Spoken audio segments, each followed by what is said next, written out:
You know, there's a line from Thucydides that has echoed across centuries of strategy, that the strong do what they can and the weak suffer what they must. But you know, the most interesting thing, and actually this is why our moment is dangerous, is that we no longer fully agree on what strength actually is. Because for most of the post-Cold War era, the West convinced itself that economic interdependence would gradually replace geopolitics, and that war itself was an anomaly, I don't know, rather than a permanent feature of history. But the past years completely shattered this illusion. I mean, Kabul collapsed, Ukraine exploded into Europe, the Red Sea militarized, the Middle East reignited, Taiwan became the gravitational center of 21st century strategy. But the reason that Greg is particularly relevant to discuss war and peace in the 21st century is not because he's a thinker, which he is. He's a great author, he's a great mind, maybe the smartest guy in the room, as he always says, but because he approaches these questions through decades spent in fragile states, in conflict zones, working. He has advised more than 26 heads of state. He was in Ukraine the first week after the war broke out. Greg Nemiria knows. He was in Kabul when Kabul collapsed. And I think that a recurring theme in your thought is that battlefield success increasingly fails to translate itself into durable political order. And I remember you many times discussing that ending a war never means that we have secured peace. So my question is, why do modern states seem so, I would say, operationally capable, yet strategically totally unable to conclude wars successfully? Sure, that's such a big question, and it's one that I would expect from you, Basil, because, and let me say this again, I don't think you were here earlier, this is such an important initiative because it gets us to think about things publicly, which otherwise we'd probably only have private conversations about. And I learned a great deal in sitting and soaking up the conversations today. I say, and I said this earlier, I'm a South African of a particular generation. And when we transitioned from one political system to another, there were a number of components of negotiation which I think apply fairly equally to the circumstances of most. And that is, there was a recognition on the part of the two conflicting parties, the two biggest parties, that there was more to be gained by ending fighting than continuing with it. There was a recognition in the main amongst those groups of people. Secondly, there was fairly uniform pressure created both by sanctions in the Western world on the South African state, but also by the end of the Cold War on the ANC, which affected its supporters, that there was pushing people to the negotiating table. And thirdly, there was leadership. And you think of F.W. de Klerk and Nelson Mandela particularly. We had that, people who saw a bigger strategic picture, people who saw the importance of swallowing their pride at particular moments, of taking difficult things back to their constituents. There was method. In fact, the negotiations started in the mid-1980s. They were announced really in 2nd of February 1990, and they were concluded shortly before the election in 1994. They went on a long time before they actually became public. And then there was timing.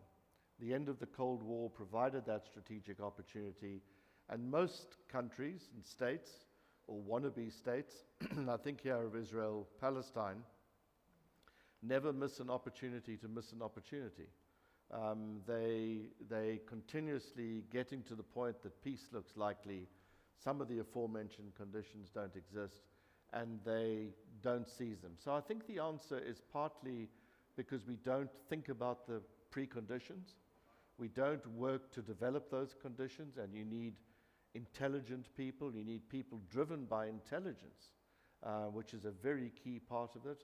I recently read a fantastic book by the South African spy boss at the time of the negotiations. It filled in all sorts of gaps that I had, but it was an assiduously driven and directed process to bring the two sides together to make sure that they were more or less in the same place when the release of the parties from prison occurred.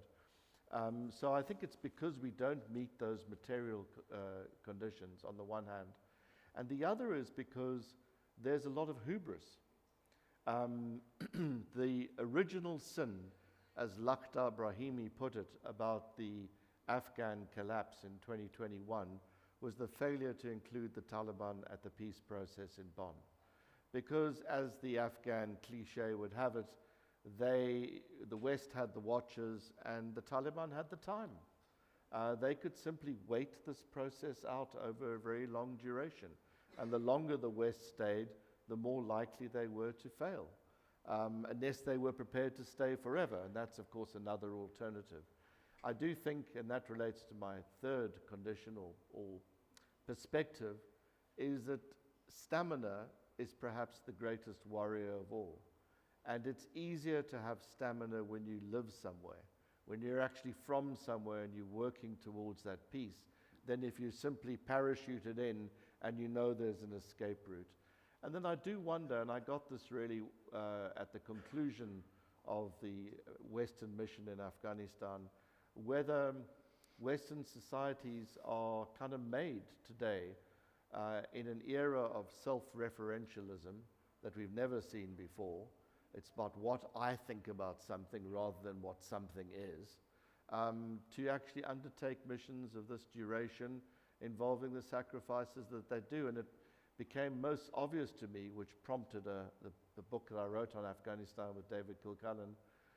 It was prompted by a discussion on the radio, a BBC program, about people saying, what does this mean for the pets in Afghanistan?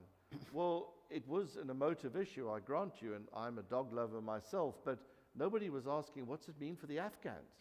What's it mean for the people that supported us? It was about what they were thinking about people, or in this case, animals that couldn't speak back, rather than what the Afghans were saying, what the Afghans were thinking. So I think our societies have changed. Maybe they've changed back a little bit because of the war in Ukraine. I would like to think so. We think about these issues in a more existential, maybe a more practical way. But my experience in Afghanistan, which really prompted this longer study, was because those material and societal, psychological conditions don't seem to be there anymore. You know, Greg, I mean, since we have you here, I want to get a bit more specific and to ask you specifically, what do you think that Western policymakers, you know, I'm very much interested, you know, in the way the West operates in the developing world. So, I mean, what did Western policymakers most profoundly misunderstood about Afghanistan or about Ukraine? I think they're different things, although I do think there's a connection between the two, which I'll come to. I think what they most profoundly misunderstood about Afghanistan was they tried to implement on Afghanistan a Western time frame and a Western model without really fully understanding the situation. And the people who were the specific implementers of policy were generally highly energetic, forward-leaning, young brigade commanders parachuted into places where they thought that they could make a difference. You know, the number of times I heard young brigade commanders tell me they could make a difference and this time it was going to be different was remarkable. There was very little humility. Humility is a very big feature of leadership, which we forget about. This morning, people spoke about empathy, which is hugely important. You need to connect with others. But you need some humility. You need to listen to others, and you need to understand Afghanistan. And I think one of the problems was that people didn't understand it. I think people also had a sense that the political solution of the West, more democracy, was superior than what the Afghans had on offer, which was some sort of cobbled together tribal kind of system which accommodated all of the different stresses and strains in Afghanistan. And so we were measuring, I say we, the West, was measuring Afghanistan by our own metrics rather than by the metrics of Afghanistan, where progress was measured very differently. And so really stupid things happened, sponsoring warlords who essentially were using it as their opportunity to eat and undermining the very governance that was attempting to be instituted and implemented in that country. And then really crazy things like, who thought that sending troops to Helmand was a good idea? I mean, who would ever take responsibility for that now? Well, we know how it happened. And in fact, the advice in the beginning was, don't go there. Don't stir up a hornet's nest. Guess what happened? It was a hornet's nest. So I think that's hubris. I think that's it's set by a sense of a lack of understanding, a lack of intelligence, a lack of time spent in a country, a lack of listening to people, a lack of talking to Afghans.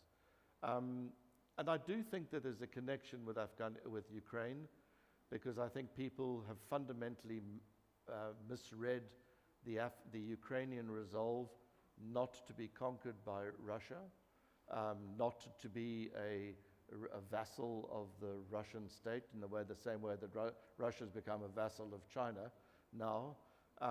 They misread that, and I do think they connected in the sense that Russia too misread the lack of Western political resolve in Afghanistan as a pretext in a way to invade Ukraine. They thought that they would get away with it without any reaction. The Russians are incredibly good at what they used to call agitprop, and the Ukrainians in the room will know exactly what I'm talking about. Agitation and propaganda was the kind of staple diet of the Communist Party in the 1920s and 1930s. And with Ukraine, they've come out with a couple of very clear messages, all of which are complete nonsense, but most of the world, in majority terms, in population terms, has agreed with them, which are, Ukraine is run by Nazis, it's not really a state, and this was NATO's fault. And they've just said those lies so often and so many times. They've captured, because of their simplicity and because of the fact that the world, for the most part, doesn't like the way in which the world operates, for what all of that I've said before, and that it's foregone its soft power in many cases. They've taken the Russian line, hook, line, and sinker. War is pretty much a military concept, but peace, as you've many times written, is predominantly a political one. So what's following the end of the war? What's the fundamental precondition to establish peace, or at least establish, some kind of stability before securing peace? In Ukraine? In general, and specifically in Ukraine. Well, you've got to have some sort of ceasefire, and there has to be some sort of meeting of minds, and the parties being, as I say, pushed to the negotiating table with a degree of uniform pressure. I don't think that's happening. I think the United States has found it easier to push Ukraine around because it's smaller and more dependent than it's attempted to push Russia around as a nuclear power. But, the Ukrainians have made this very clear, that they will not trade land for peace because, in a sense, giving up a chunk of their sovereignty would Poland exchange half of its country for something else, or 20% of its country for something else, for a peaceful situation, a stabilization agreement with Russia. There's not a very good record when it comes to appeasement. But it's the sequencing of this process. So you would probably need some sort of ceasefire, and then you would need to convert that into a proper process of peace, which had a number of preconditions and a number of guarantors over time. I am in no doubt that the Ukrainians will eventually get their territory back. It just may take a lot longer than they would prefer. They'll eventually get their territory back because it belongs to them. And they're not going to give up the struggle, either political or military. As we've seen, for the world, in my opinion, I think we've often lost this point, is that success in Ukraine is important for Europe, of course, because otherwise you're moving the conflict westwards. But it's very important for non-proliferation, because if Ukraine can withstand an onslaught as it's experienced from a nuclear power like Russia through conventional means, it's a boost to the non-proliferation cause.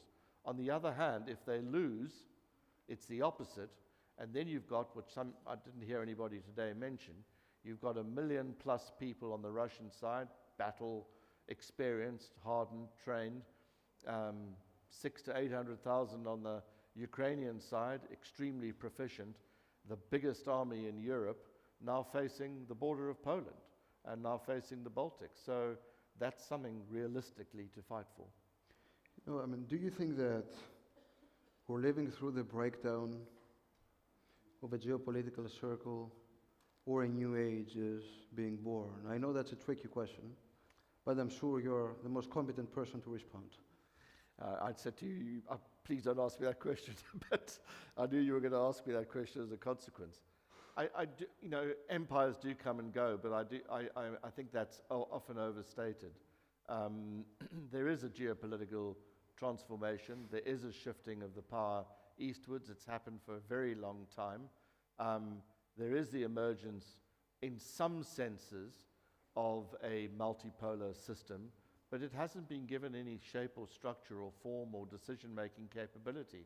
I think what we have seen much more with much greater concern is the complete lack of utility, the lack of value in multilateral politics. You know, nobody here, I think save for the last session, has mentioned the word the United Nations. I mean, no one even talks about it. It's completely neglected by those who are not represented on the Security Council because they're not, and by those on the Security Council because they don't agree with each other. So it's totally and utterly marginalized in this process. So, you know, are we going back to a sort of balance of power arrangement where regional powers predominate, where there's more of the rule of the jungle and less of the rule of institutional norms? In the interim, quite possibly. But how long is that interim period from? I once briefed Henry Kissinger. It's like one of those stories you tell your children. And on South Africa. And at the end of it, I said to him, because he said, oh, thank you very much, that was really interesting. And I said, no, not so fast, Dr. Kissinger. I haven't been paid for this, so I want to ask you a couple of questions about Russia. And it was a little like playing guitar with Bob Dylan, because he had this voice that sounded like something out of the Paris peace talks. And he said, this is back in the late 1990s, when Yeltsin was starting to wobble a bit, he said the next leader will come out of the institutional fabric of Russia. He will be there for a very long time. He'll represent some of the old Russia rather than the new Russia, remarkably prescient. I don't think he's lucky or just prescient. And then we'll have to see what happens. And I think what happens post-Putin is going to determine, to a great extent, what happens in Europe. China and the United States is a different tussle and a different struggle. And as we've seen around critical minerals, it can get a little edgy. Whether that translates into some form of military confrontation, I'm skeptical. But for that you need deterrence, of course, and for that you need defensive capability. So a new geopolitical age, in the sense that multilateralism seems to be pretty much dead in the water at the moment, yes. You know, you mentioned Kissinger, and I remembered a great interview he had with William Buckley, Jr., where Kissinger says that the very scope of policy is to exert some conscious control over future events. So let's say that I am some kind of a genie, and you have 3 wishes about what the President of the United States or the President of the European Commission should do in order to control, to an extent, future events when it comes to stability and order in Europe. What would you ask for? Well, the first thing is more of a philosophical answer, which is don't keep doing the same thing in expectation of a different result. Because we see a lot of that from the European Union. You know, when you see overtures and aid programs to Africa, it's just sort of dressed up. A new Marshall Plan, please, come on. You know, we're not that silly. You know, these things are just recycled, repackaged, and the same old occurs. So I'd like to see a change of direction, a change of thinking. I think people will have to, secondly, to rub the genie a little bit more and get something else out of the jar. You know, you need to have faster decision-making times and cycles. And then you need to invest in the next generation of talent. I always think I'm a product of a British scholarship from South Africa at a British university, where I did my master's and PhD. I think far too little attention is paid on investing in people's education in countries at very formative years of their age. If you just spent your aid budget on tertiary education, you would create a Rolodex that would make you the superpower of the future. You know, I had a discussion with Greg about a very specific country and the efficiency of its intelligence service. And I asked Greg, how efficient is this specific intelligence service? And Greg was like, it's less efficient than those trying to circumvent it. So I hope that Europe and the West is better than those trying to circumvent it. So thanks, Greg. Thank you for everything. Thank you.